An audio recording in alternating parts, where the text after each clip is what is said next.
there's a lot I can't talk about yet, so I can't really go into that. And I am going to make a separate dedicated video explaining to you guys about like when I found out about just getting a third seat, how I felt about it. Everybody's like, oh my God, were you crying? Were you upset? Do y'all even like each other? And I'm like, we gonna talk. What you here for? My girl Loren LoRosa. Brown girl grinding.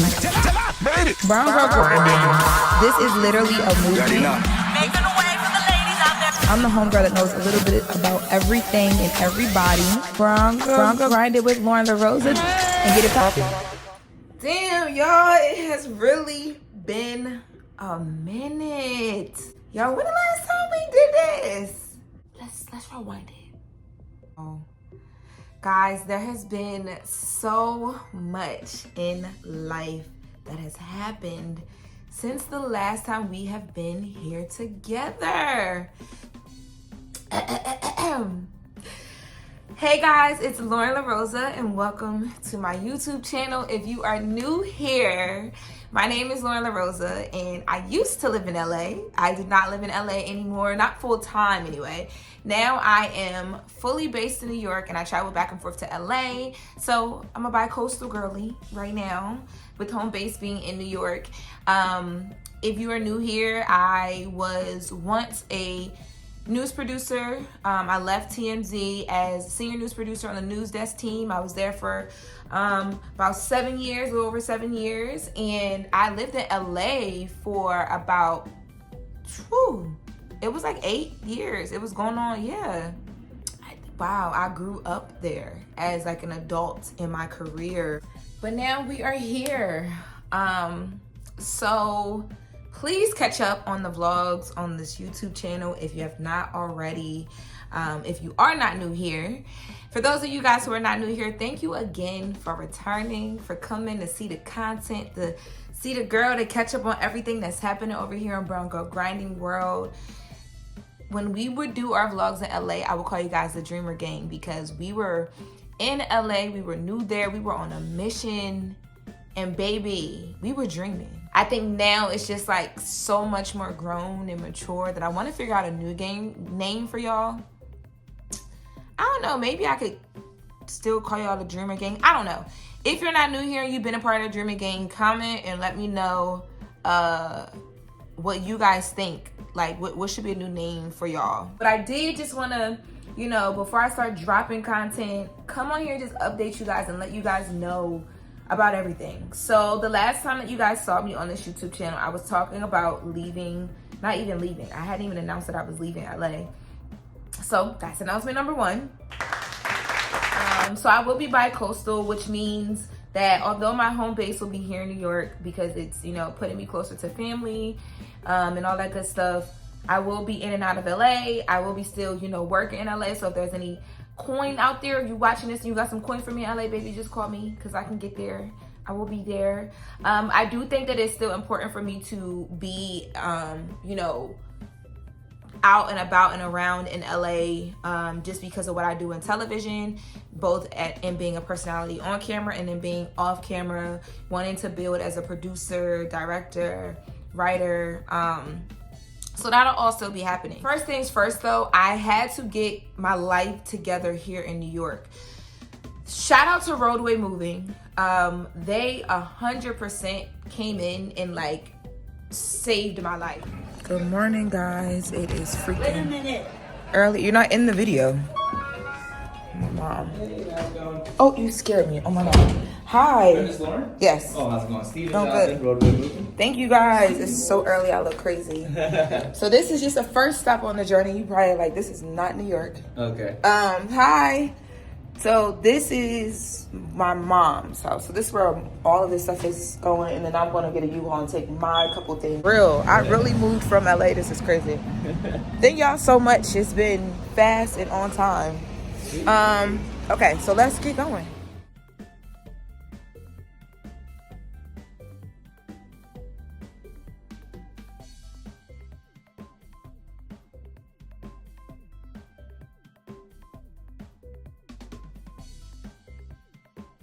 I at first had planned to just sell all of my furniture and just move my clothes. I didn't really have a plan about how I was going to do it. I figured I would just, come back and forth a couple times and fly things over. I kept my apartment in LA even though I was not full-time in LA for about like 6 or 7 months. And the first couple months there was no one in it, so like I was barely there. Every time I would come to LA, literally I would land, I would be there, and the Breakfast Club would call me to come back. So I would just get up, go, dip. I wouldn't even tell them sometimes, like when Charlotte would reach out or like whoever would reach out and be like, yo, where you at? Can you come in tomorrow? Can you come in Wednesday? And it'd be like Monday. They thought that I was in Delaware the whole time for a lot of it, I'm sure, because they wouldn't have wanted to call me and like inconvenience me, because when you were doing the guest hosting, you weren't being paid. But for me, I was looking at it like, LoRosa is this here. is an opportunity for me to let the world, number one, get to see what I can do on another platform. Number two, it's my introduction to New York, because I knew that I was moving to New York. And number three, baby, that third seat was open. I was just like, hey, I'm gonna keep shooting my shot. You never know what'll happen. So yes, I did that, and I was back and forth a lot, and it got to a point where even though I had rented out the space, like I was just like, this is a lot. It's a lot managing people from this far that are living in the space. It's a lot managing the space itself and like the cleaners and like all of that.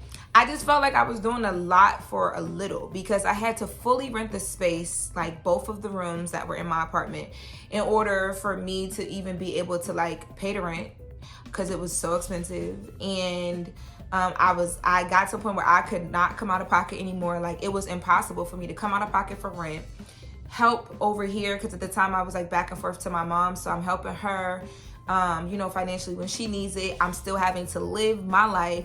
I'm still, I'm having to pay to come to New York and be in New York. Sometimes I would stay in hotels when I was doing Breakfast Club for like a week at a time. If I'm really talking to myself about what makes sense right now, it's like, Loren, you might need to get rid of this apartment. I wanted to keep a place in LA because being bi-coastal, I wanted to always know that I had my own space there. I didn't have to come there and stay with friends, get in people's way, all that. But then, like I said, as I thought about it, it just didn't make any sense. Once I got to that realization, I'm like, you know what? It is time to downsize. Let me start looking. So I had started looking for apartments in New York first.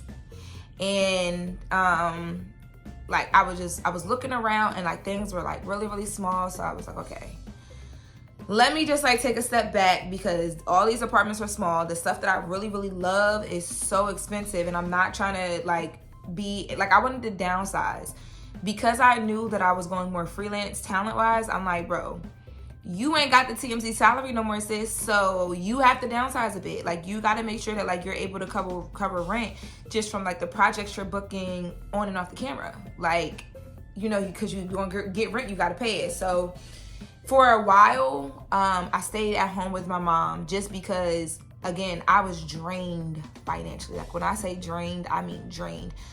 Covering rent at an event space, rent in LA before I got the 2 girls in there. And even then they got into it. So one of the girls left. So I was covering her half of the rent. Back and forth to New York for Breakfast Club. Still keeping up hair, nails, clothes. Because, the look is a part of it.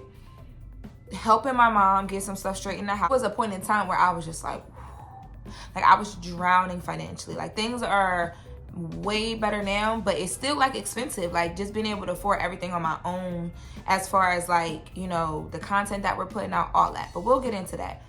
That really was like key Breakfast Club time. Like that was a time where I was there like at least every other week.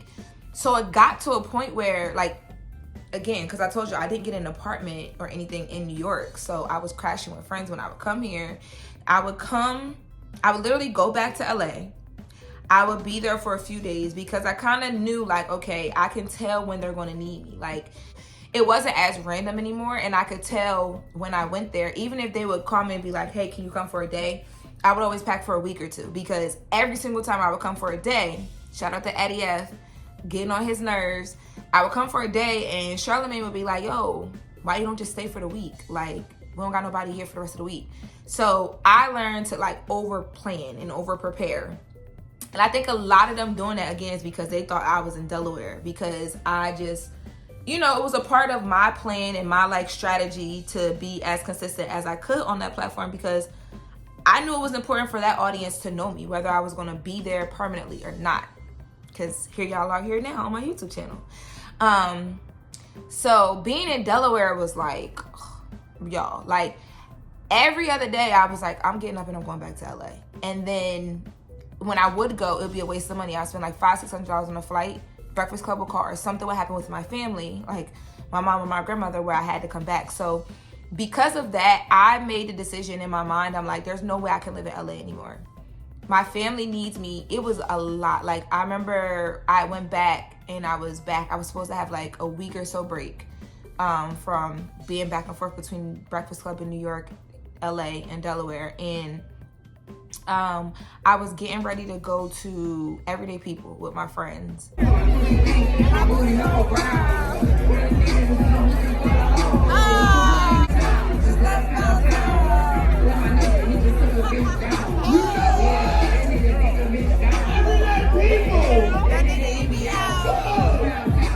And as I was getting dressed, my grandmother has the ADT life alert button where she can like call ambulance, police, or whatever. They called me and let me know she was like having trouble breathing. My grandma had been having these pains in her chest, but wouldn't go to the hospital. She wanted to go to her doctor, and I kept telling her, like, doctors, go to the hospital. Come to find out, she was having like a mini heart attack, and I'm all the way in LA, y'all. So it's like nothing I can do.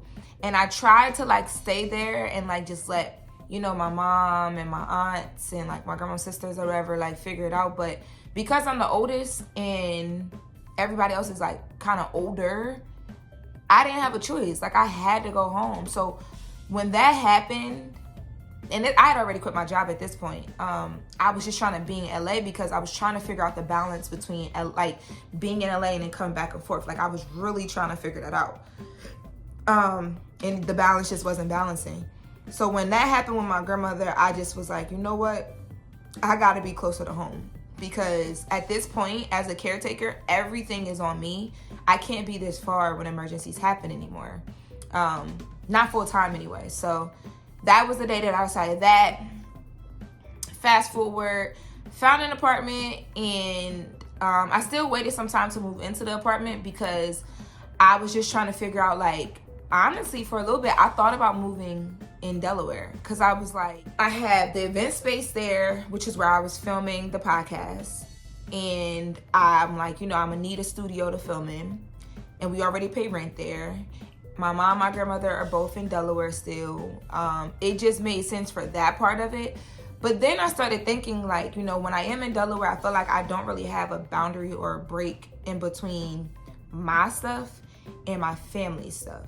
And that was really important for me. And I realized that those months that I was home, just being around for the sake of, like, you know, as my grandma was getting better from her heart attack and all that, I was so drained energy-wise just because my mom and my grandma are okay, but they do require a lot. There's like doctor's appointments. They want you to just sit and spend time with them because they ain't got no husbands and they lonely.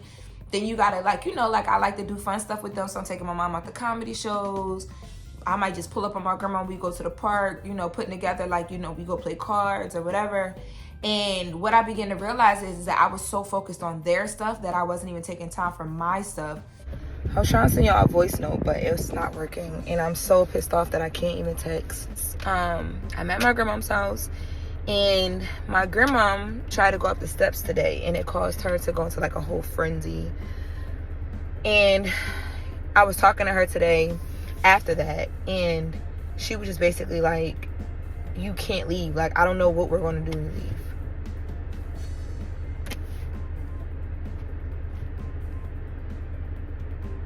I'm so pissed right now.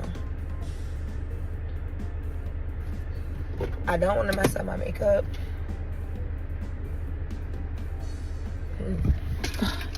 Fuck, here come the fucking waterworks. Oh, I'm not trying to mess up my makeup. I got shit to do today. But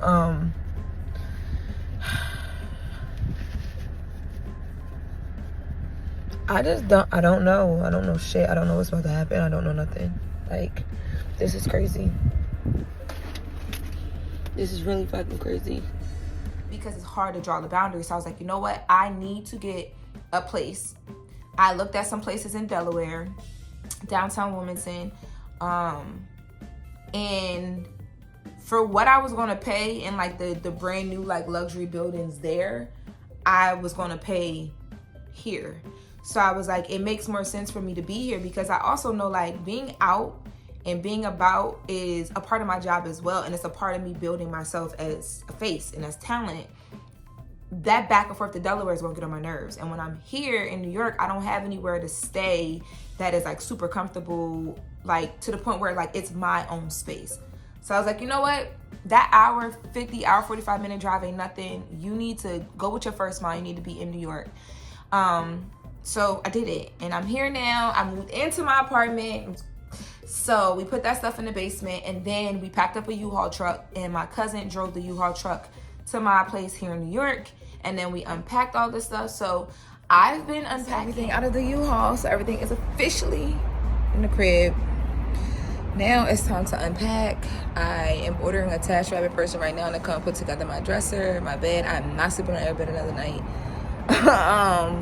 And mount my TVs. I wasn't going to mount the TVs because I wanted a projector, but I'm just going to do it, and I'll figure out the projector later.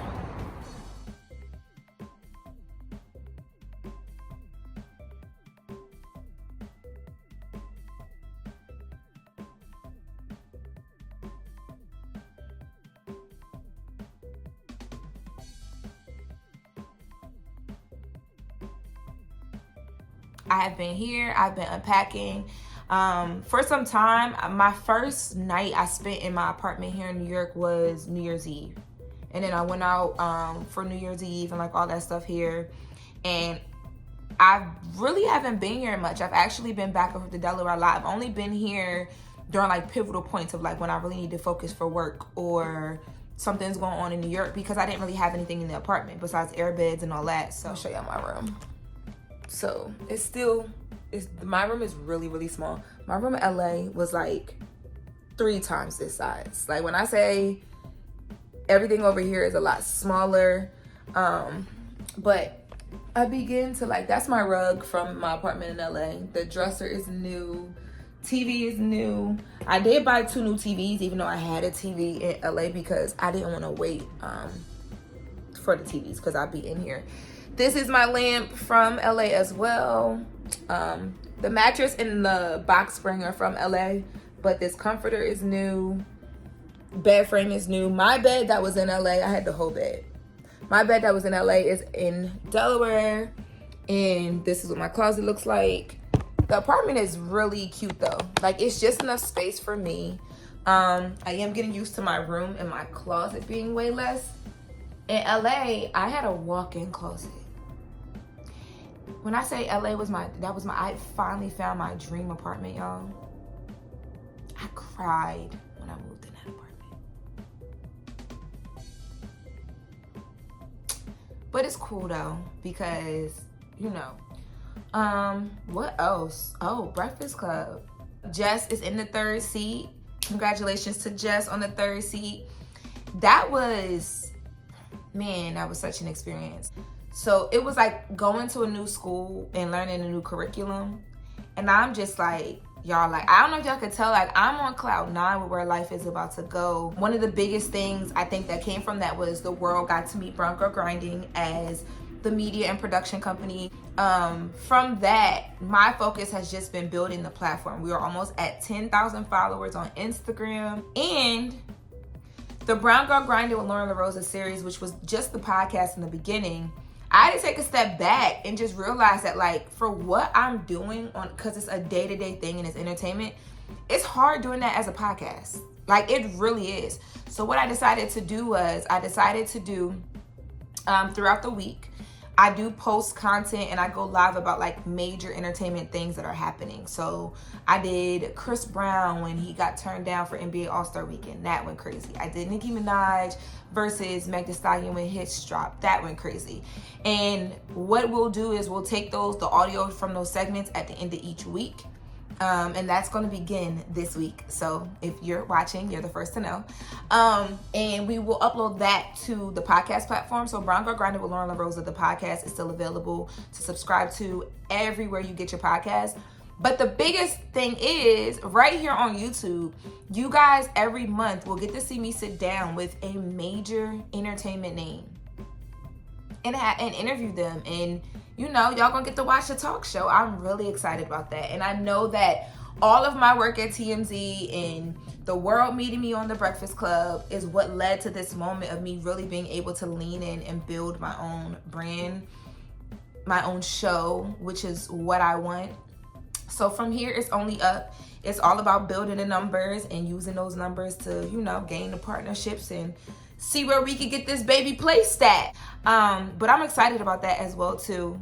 There's a lot I can't talk about yet, so I can't really go into that. And I am going to make a separate dedicated video explaining to you guys about like when I found out about just getting a third seat, how I felt about it. Everybody's like, oh my God, were you crying? Were you upset? Do y'all even like each other? And I'm like, we gonna talk.